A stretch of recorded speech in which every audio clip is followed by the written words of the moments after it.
Hello, traders. FX Pip Collector here. Today is Friday, April 11th, and this is my analysis for the Kiwi US dollar. If you haven't done so yet, definitely do check out my free Discord channel, which is linked down here in the corner at the end of the video, and take a look at my website, fxpipcollector.com. So the Kiwi and the Aussie made a very strong move up this week because of the tariff news for China. This is likely going to end up being a bottom all the way up to the weekly and monthly time frame. If it really is a bottom, then we could be making an uptrend that is likely going to go and take out all these highs, maybe even all the way up to like the 0.67, 0.68 area.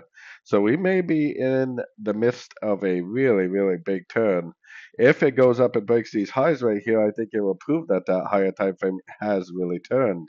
We are beyond the 78%, and this is a very impulsive move up. So I think that even if it does drift down, it is going to go up, and I think it is going to give us that break of structure.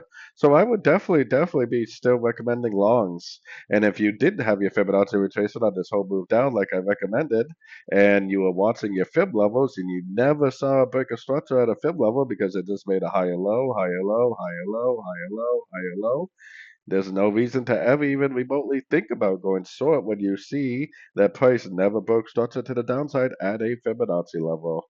So definitely recommending longs at the end of pullbacks, probably looking for a break of structure to the upside. So anyways, don't forget to join my free Discord channel, and as always, thank you for watching and happy trading.